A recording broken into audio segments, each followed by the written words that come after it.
예, 오늘 함께 보실 하나님의 말씀은 신약 성경 베드로 전서입니다.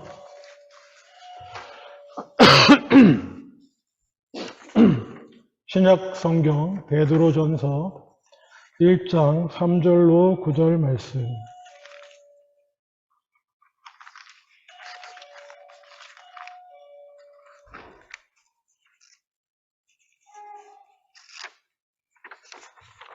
제가 가진 성경으로는 신약 성경 376페이지입니다. 376, 377, 베드로전서 1장 3절로 9절 말씀.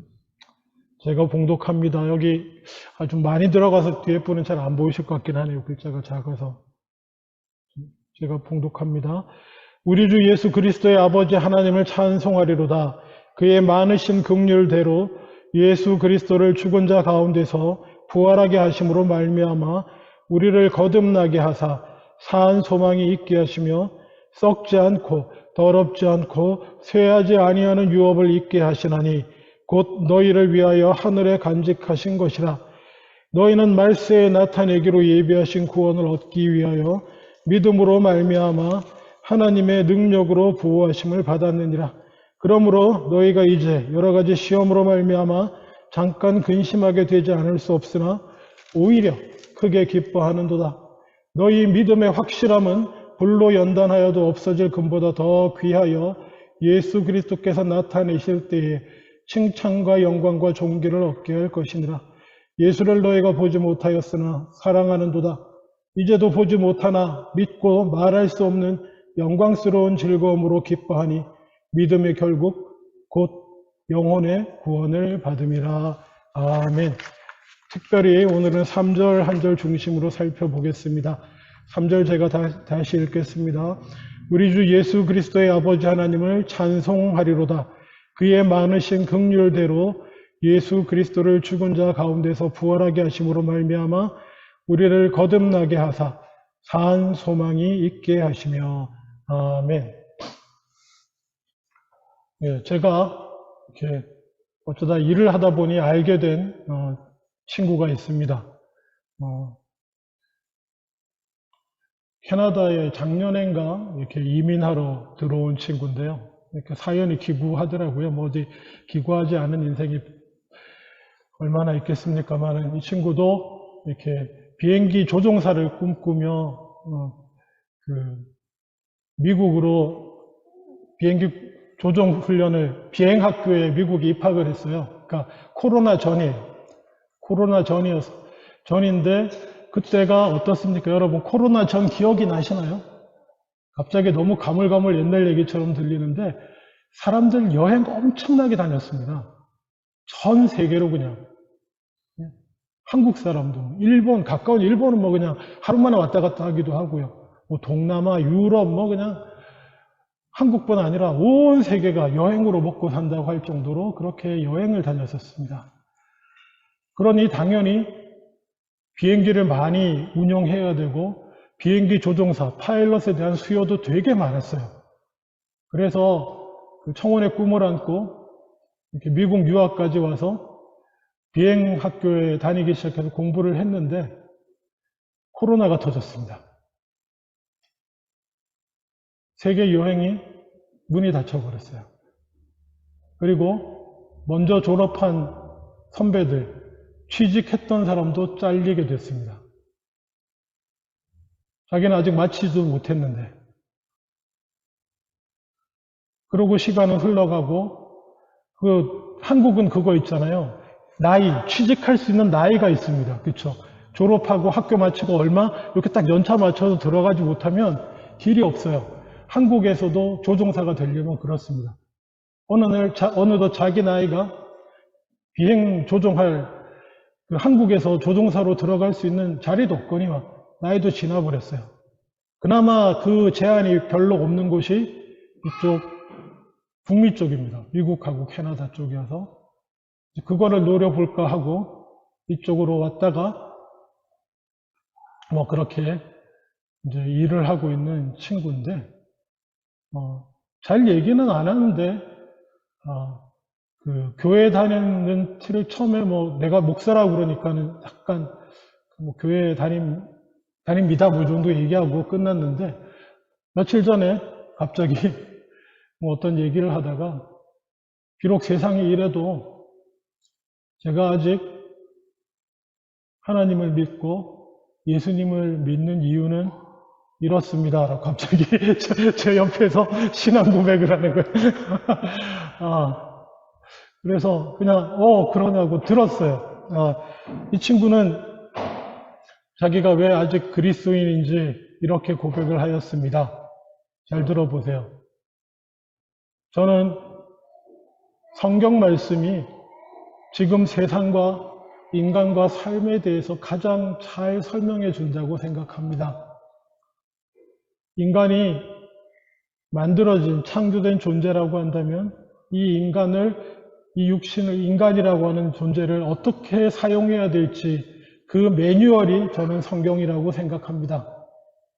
그래서 놀랍게도 성경 말씀이 우리의 삶과 너무나 잘 맞고 진리라고 생각하고 그래서 저는 성경 말씀을 따라 삽니다.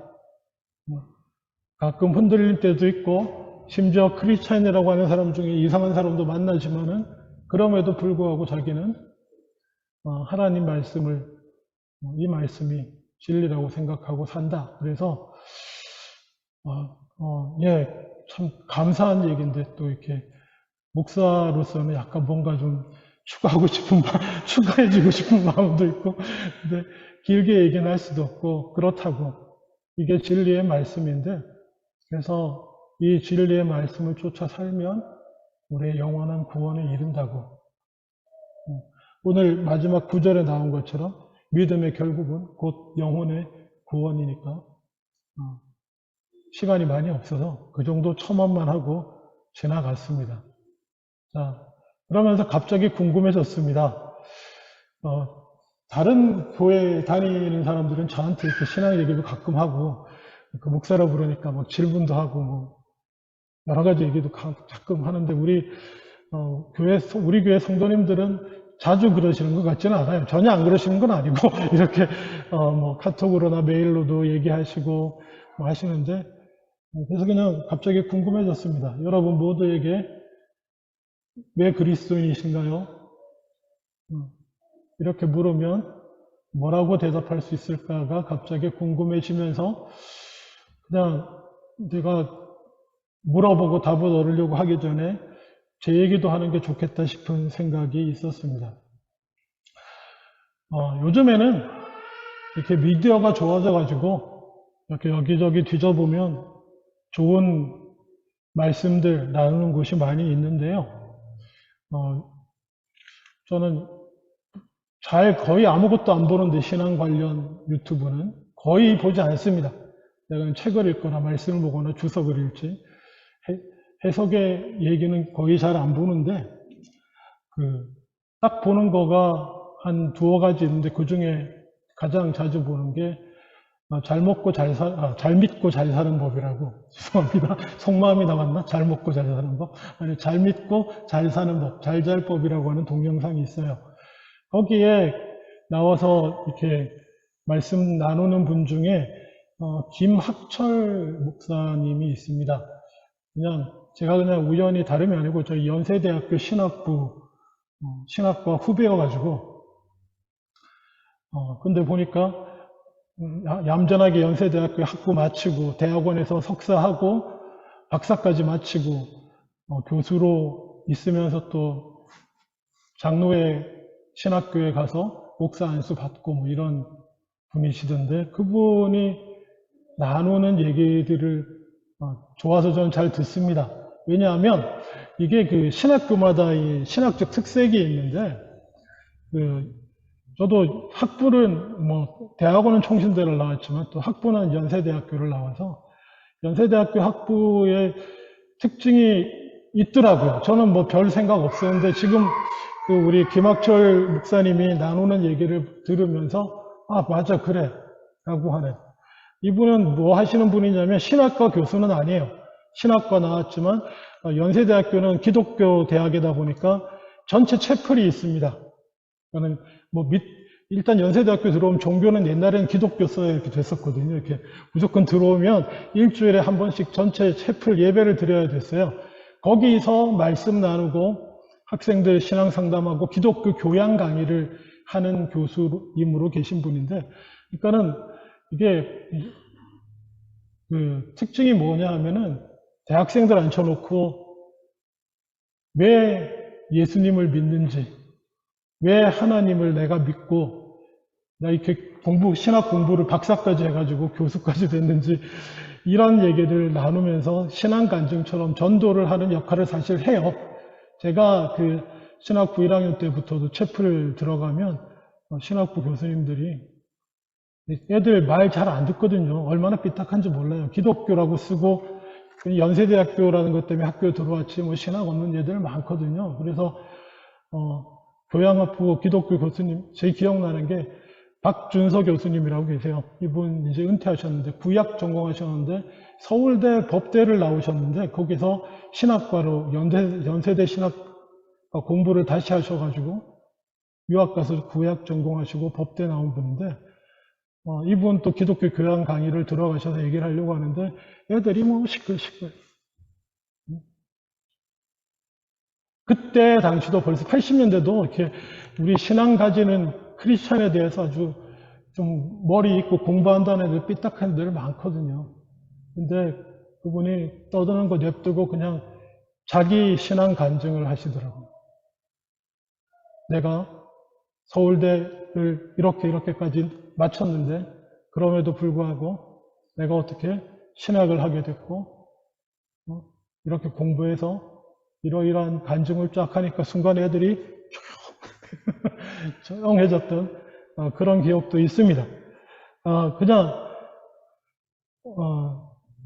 저는 그 믿지 않는 사람들한테 신앙을 나눌 때 도움이 좀 될 거라고 생각이 듭니다. 이분 말고도 여러분도 좋은 말씀 나누시는데, 근데 이 김학철 목사님은 자기 신앙에 대해서 자기가 왜 하나님을 믿는지 대해서는 간단하게 말하면 이렇게 얘기하더라고요.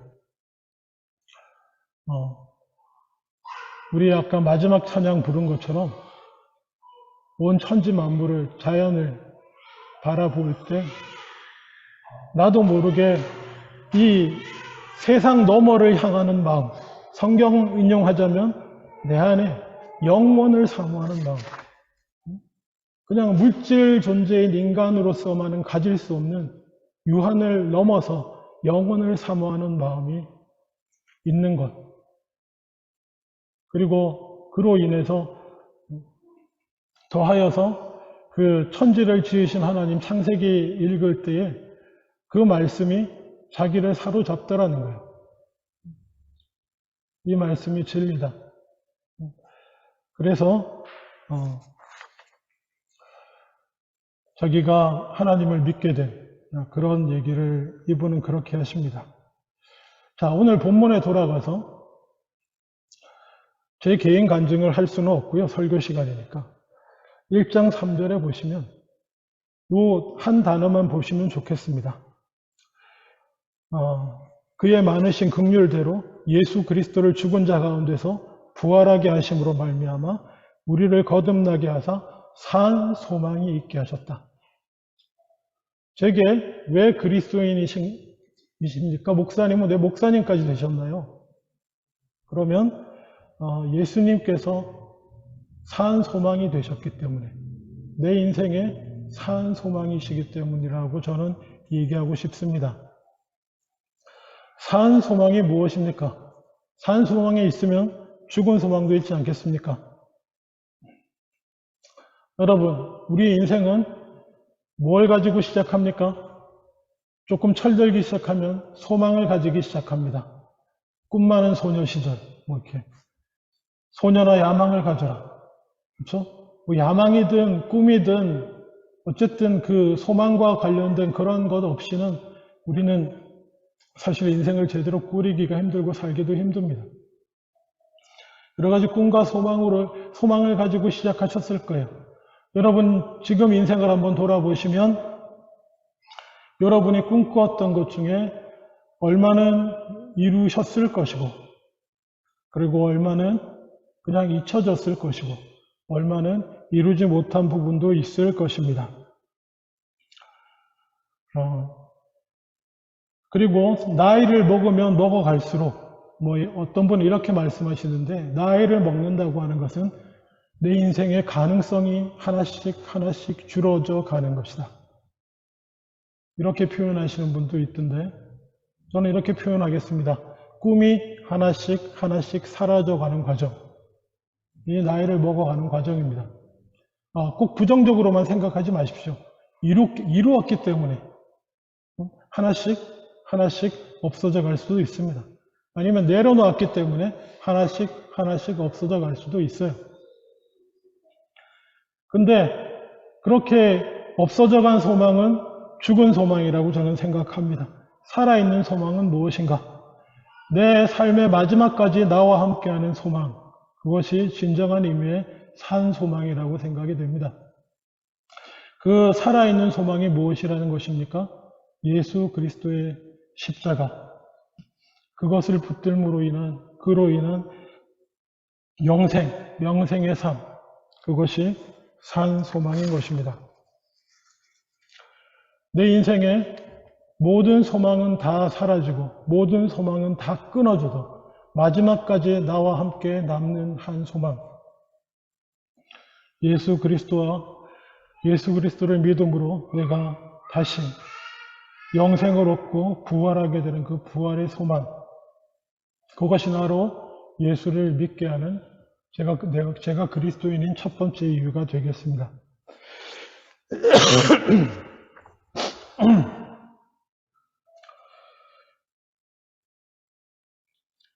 그런데 또 사실은 이것만은 아닙니다.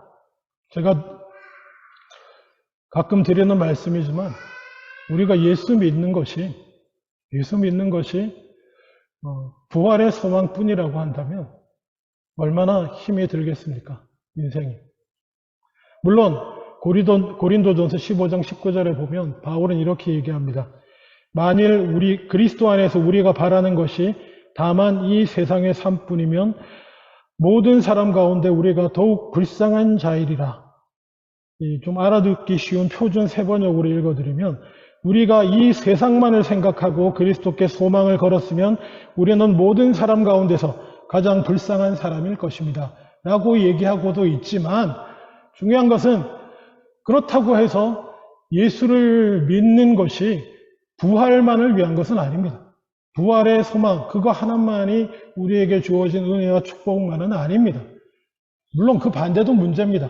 예수 믿는 게 그냥 개인의 이 땅에 살면서 축복받고 이렇게 만사형통하고 이러기만을 바라고 예수 믿는 것도 아닙니다. 그러는 자는 아주 불쌍한 사람입니다.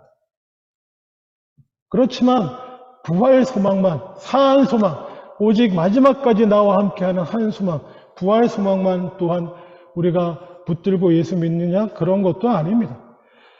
때를 따라 돕는 은혜도 필요한 것입니다. 히브리서 4장 15절에 보면 우리에게 있는 15절 16절 제가 읽겠습니다. 우리에게 있는 대제사장은 우리의 연약함을 동정하지 못하실 리가 아니요 모든 일에 우리와 똑같이 시험을 받으신 이로되 죄는 없으시니라.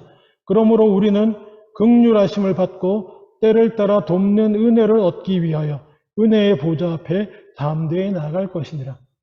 뭡니까?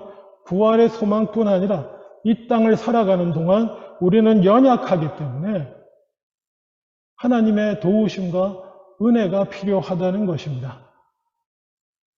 더 감사하게도 우리에게 있는 대제사장은 예수 그리스도께서는 우리의 연약함을 동정하지 못하실 분이 아니라는 것입니다. 왜요?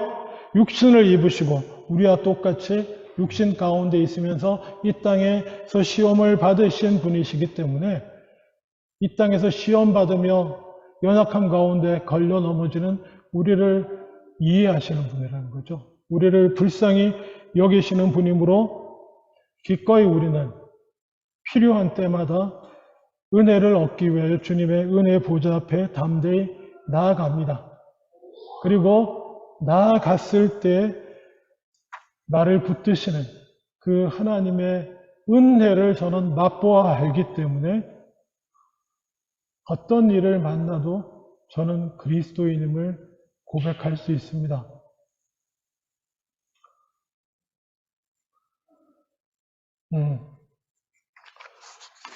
한 분만 더 신앙 고백하신 분 예를 하나 들어드리겠습니다.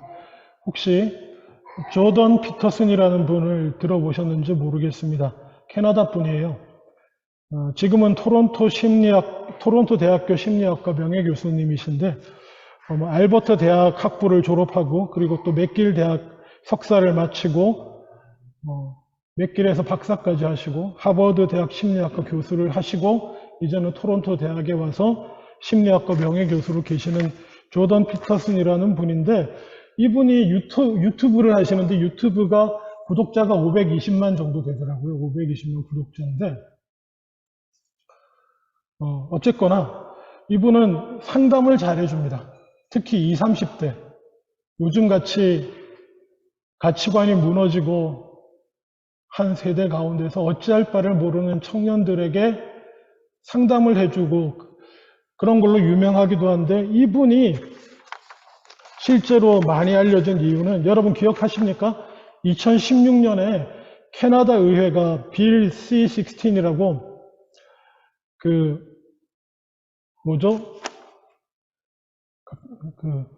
동성애자나 양성애자나 이렇게 다양성을 인정하고 따라서 그들에 대한 우리 발언들을 함부로 할 수 없도록 하는 어떤 그런 법안 지금 이미 발의됐고 통과됐고 그 법안에 우리가 살고 있는데요. 그거를 통과를 시키려고 할 때 이분이 나서서 그것을 법으로 그렇게 하면 안 된다라고 혼자 사실 이러면 이른바 기존 학계라고 하는 지식인 계층이라고 하는 데서는 거의 매장될 수 있거든요. 그런데 혼자 반대하셨고요. 근데 놀랍게도 매장되지 않았습니다. 많은 이분을 비판하려고 하는 자들, 이른바 왼쪽에 있는 사람들, 많은 토론과 대학 가운데서도 이분은 당당하게 정말 그렇게 토론에 임하고 하신 분인데 이분 얘기를 들으면 아무리 봐도 저는 크리스천인 것 같은 거예요. 여러분도 한번 한글로도 있습니다.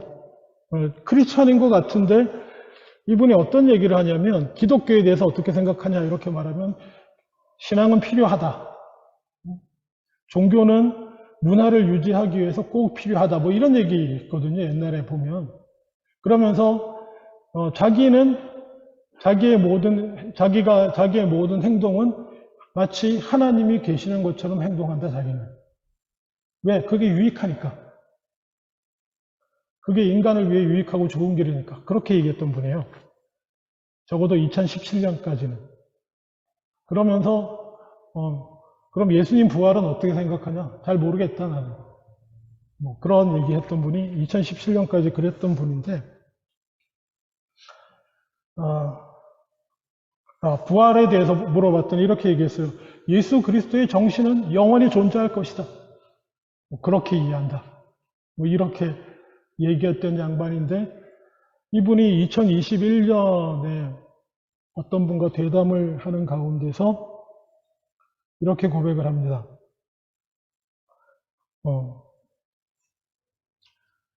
자기가 이유는 모르겠는데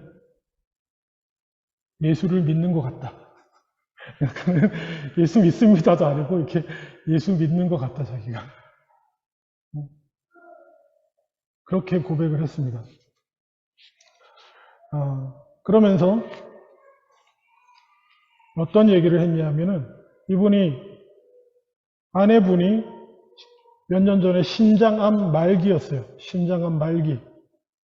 그리고 그 아내가 신장암 말기인 것을 보고 본인은 또 불안증에 걸렸어요. 우울증이 아니고 또 불안증도 있더라고요. 불안증에 걸려서 불안함 증세를 진정시킬 수 있는 약품을 처방받아서 썼는데 이게 또 부작용이 일어나가지고 자기한테 부작용이 일어나서 우울증이 오고 자살 충동이 오고 그리고 심지어 그것 때문에 치료받으러 갔다가 거의 코마 상태에 빠지기도 하는 그런 경험을 하면서 그 중간에 어떤 일이 있었는지 몰라요. 그래서 입원했다가 병원 갔다가 다시 나왔는데 이렇게 고백을 했습니다. 내가 예수를 믿게 된 것 같다. 그러면서 영어로는 표현을 이렇게 했습니다. 죄송합니다. 이게 번역이 참 어려운 내용을 표현하셔가지고 이렇게 표현하셨어요. The objective world and narrative the world touch. 이렇게까지 표현했거든요. 자, 이게 그냥 한국말로 해드릴게요. 객관적인 세상과 스토리, 내러티브의 세계, 이야기의 세계가 나를 터치했는데, 이분이 학자니까 그렇게 표현한 거 이해해 주세요. 나를 터치했는데 그 터치한 것들이 한두 번이 아니었고 그것이 예수님과 연관이 되더라. 이게 뭔 소린가 싶죠? 그러니까는 이 학자들, 믿지 않는 학문하는 사람들에게는 세상은 오브젝티브 월드라고 하는 객관적인 세상, 이른바 과학적인 세상, 그냥 물질뿐이고 물리 법칙밖에 없는 세상, 그것만 인정하는 거예요. 그리고 성경에 말하는 진리와 이거는 내러티브라고 그냥 점잖게 학문적으로 다루기 위해서 the narrative라고 그냥 표현합니다. 이야기는 얘기잖아요. 그냥 의미와 뭐 이런 것들을 얘기해주는 내러티브일 뿐, 이 두 개를 나누고 생각을 합니다. 근데 그렇게 주장해왔던 분이 뭐라고 말하냐면 이 두 개가 만났다는 거예요. 터치도 하면 목적어를 안 쓰셔가지고 본인을 터치했다는 건지 두 개가 서로 터치했다는 건지 모르겠는데 하여튼 그 내용을 보면 두 개 다인 것 같아. 터치를 해서 자기 안에서 만남이 일어난 그 두 개가 하나가 됐다는 거예요. 쉽게 말하면 성경에 나오는 내용은 성경 이야기 참 좋은 얘기고 그리고 이 지구, 우주 이런 거는 그냥 과학적 세계인데 그렇게 따로따로 있었다는 거예요. 그리고 자기 자세는 어땠다는 겁니까? 그래도 이 성경 말씀을 따라 사는 것이 인생에 그리고 온 인류를 위해 유익하기 때문에 나는 마치 하나님이 계시는 것처럼 산다. 그렇게 행동하며 살기로 했고 그렇게 산다. 그렇게 가르치고 이렇게 얘기했는데 이 두 개가 터치했다는 거예요. 근데 그 터치의 중심에 예수님이 있었다는 거예요.